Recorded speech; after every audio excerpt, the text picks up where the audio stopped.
A continuación vamos a hacer un pequeño resumen de todos los agujeros y lo que pasa a través de ellos. Bien, entonces vamos a ver. En primer lugar estamos viendo aquí el agujero ciego, donde pasa la vena emisaria para el seno sagital superior. Al lado tenemos la hendidura nasal. Por la hendidura nasal está pasando la arteria, la vena y el nervio etmoidales anteriores. Después tenemos el agujero etmoidal anterior, por el que pasa el nervio etmoidal anterior. Después tenemos los orificios de la lámina cribriforme. Por todos estos agujeros es por donde van a pasar los haces del nervio olfatorio. Después tenemos el agujero etmoidal posterior, por donde pasa la arteria, la vena y el nervio etmoidales posteriores.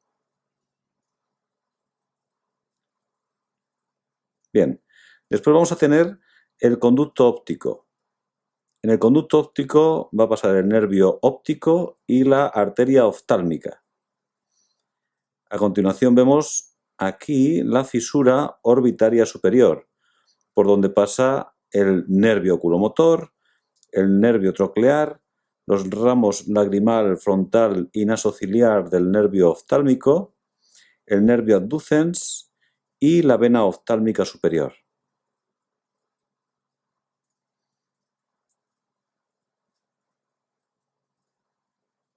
Bien, a continuación tenemos el agujero redondo. El agujero redondo lo tenemos aquí. En el agujero redondo pasa el nervio maxilar, que es rama del trigémino. Después tenemos el agujero oval, donde está el nervio mandibular, rama del trigémino, la arteria meningea accesoria y el nervio petroso menor de manera ocasional. Después tenemos aquí atrás tenemos el agujero espinoso, por donde pasa la arteria y vena meningeas medias y el ramo meningeo del nervio mandibular.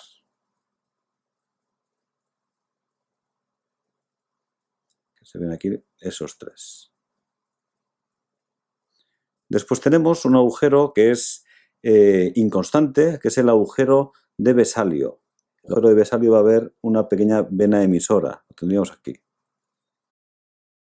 Bien, después tenemos el agujero rasgado que está cubierto de cartílago y no lleva ninguna estructura reseñable.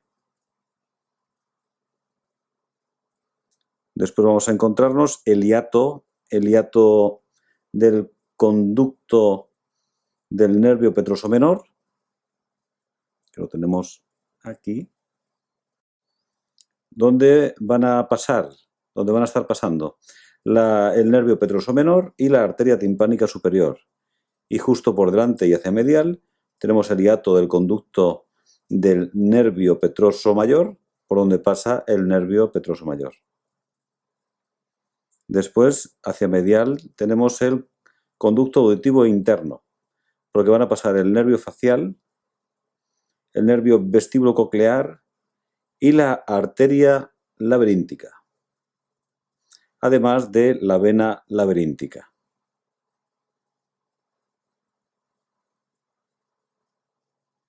Tenemos también un agujero que es inconstante, que es el agujero mastoideo, por el que van a pasar la vena emisaria, lo tendríamos aquí, tendríamos ahí.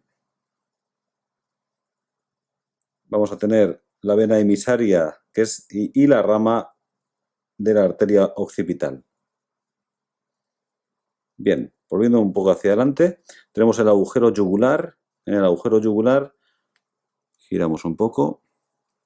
En el agujero yugular vamos a ver que van a pasar el seno petroso inferior, el nervio glosofaríngeo, el nervio vago o neumogástrico, nervio accesorio o espinal, el seno sigmoideo y la arteria meningea posterior.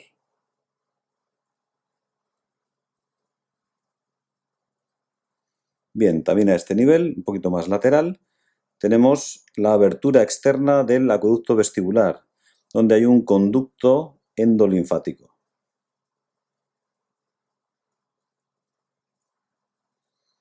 Bien, después tenemos un agujero condilio